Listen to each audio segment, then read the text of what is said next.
বর্তমানে ক্রোয়েশিয়ার visa ratio মারাত্মক লেভেলে খারাপ। অ্যাম্বাসিগুলো থেকে বলা হচ্ছে, বিশেষ করে দিল্লির অ্যাম্বাসি থেকে বলা হচ্ছে যে তোমরা ভিসার এই ফাইলগুলো এটা উইথড্র করো, না হলে ভিসা রিফিউজ হবে। পারমিটগুলো বন্ধ করে দিচ্ছে, কারণ বাংলাদেশের সরকারকে নেদারল্যান্ড অ্যাম্বাসি যে দূতাবাসটা আছে তার মাধ্যমে ক্রোয়েশিয়ান অ্যাম্বাসি যে আছে সরকার আছে তারা জানিয়ে দিয়েছে যে বাংলাদেশকে যে কোনো সময় কিন্তু অফিসিয়ালি ব্যান করা হবে। এই যে সময়টা আমরা এখন পার করছি, হাজার হাজার মানুষ এই ক্রোয়েশিয়াতে যেয়ে তাদের স্বপ্ন পূরণ করেছে বিগত 4 বছর। এখন অনেক অনেক মানুষ কিন্তু এই আশায় বসে আছে। এখন সরকার যদি এভাবে বসে থাকে, একটা ইম্পর্টেন্ট মার্কেট আমরা হারাতে যাচ্ছি, যেটা খুবই ভয়ঙ্কর। আর আপনি টিকেটের কথা যেটা বললেন, আমি মনে করি সরকার চাইলে সবকিছু করতে পারে।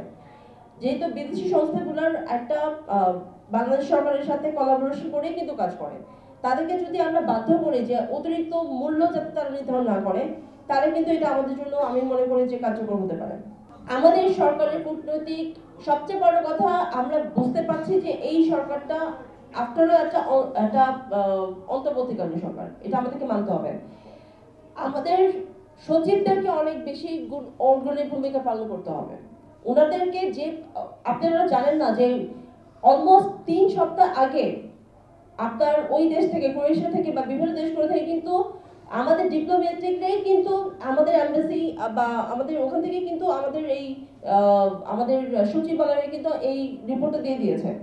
এই 3 সপ্তাহে আমাদের কি পরিমাণ যে ছেলে রিফিউজ হয়েছে বা কি পরিমাণ লোক যে আপনার পারমিট পায় নাই, এটা আপনাদেরকে আমরা বোঝাতে পারবো না, হিসাবটা অনেক উপরে। কিন্তু এখন পর্যন্ত কেন উদ্যোগ নেওয়া হলো না? এখন পর্যন্ত কেন ক্রোয়েশিয়া থেকে পৌঁছাতে পারলো না? ক্রোয়েশিয়াতে থাকা যে কনসুলার আছে, উনি ওই কনসুল জেনারেল, উনি আমাদেরকে বলছেন যে বাংলাদেশের সরকার থেকে একটা প্রস্তাবনা দিয়ে পাঠাতে বলছে ক্রোয়েশিয়ান সরকার, এখন পর্যন্ত সেটা যায়নি।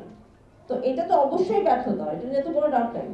অর্থনৈতিক লস দেখেন, একটা মানুষ, আপনি বাংলাদেশ চলে কিসের উপরে? রেমিটেন্সের উপরে। আপনারা আমাকে বলেন, রেমিটেন্সের উপরে। আপনারা কি গতকালকের একটা রিপোর্ট দেখেছেন যে জানুয়ারিতে সবচেয়ে কম রেমিটেন্স এসছে? এটা কারণটা কি? বিকজ বিগত আমরা রোমানিয়াতে লোক পাঠাতে পারছি না এমবাসির কারণে। এমবাসির কারণে বলতে কি, রোমানিয়া থেকে কোনো প্রবলেম নাই, প্রবলেম হচ্ছে ছেলেরা ইন্ডিয়ান ভিসা পাচ্ছে না, তারা সেখানে যেতে পারছে না। যদি যেতে না পারে, একটা ছেলে যেদিনে যায় তার 1 মাস পর থেকে কিন্তু রেমিটেন্সটা পাঠায়। তো এই রেমিটেন্সের ফ্লো কিন্তু অলরেডি কমে গেছে। অবশ্যই এটা আমাদের মারাত্মক লেভেলের, এটা আপনি সমীক্ষা করে করতে পারবেন না। আমাদের রেমিটেন্সের ফ্লো কমে গেছে মানে বাংলাদেশের ইকোনমি একটা বড় রকমের ঝামেলার মধ্যে পড়বে, এটা নিয়ে কোনো ডাউট নেই। বিমানের ব্যাপারটা উনি উত্তর দেবেন। আপনি যেটা বলছেন যে আমাদের কাছে রিপোর্ট আছে কিনা, ক্রোয়েশিয়াতে আমাদের কাছে একটা অফিসিয়াল রিপোর্ট আসছে, যেটা ক্রোয়েশিয়ান গভর্নমেন্ট বাংলাদেশ গভর্নমেন্টকে জানিয়েছে যে 2023-2024 অর্থ বছরে 12,400 ওয়ার্ক পারমিট ইস্যু করেছে তারা। 8,000 শ্রমিক গিয়ে পৌঁছায় নেই, কোথায় গেছে তারা জানে না।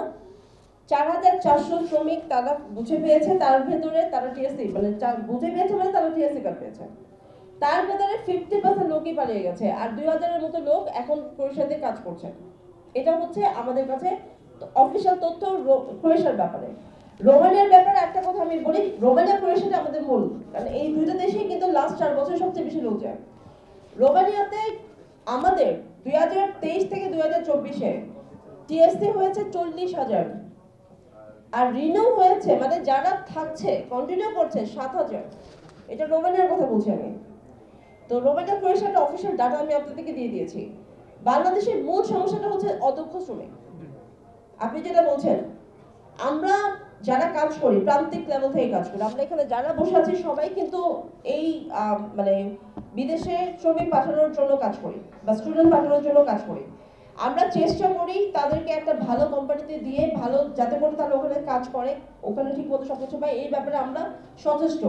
প্রবলেমটা হয়ে গেছে যে বাংলাদেশের দক্ষতা নিয়ে সমস্যা, তার চেয়ে সমস্যা হচ্ছে মন মানসিকতাটা নিয়ে। তারা মনে করে যে তারা রোমানিয়া ক্রোয়েশিয়ার চেয়ে তারা ইতালিতে, ফ্রান্সে বা পর্তুগালে তারা ভালো থাকবে, এটা একটা মন মানসিকতা। এটা আপনি আইনগতভাবে বা অন্য কোনো সামাজিকভাবে যদি এই ব্যাপারটাকে যদি আপনি ডিল না করতে পারেন, এটা আপনি আটকাতে পারবেন না।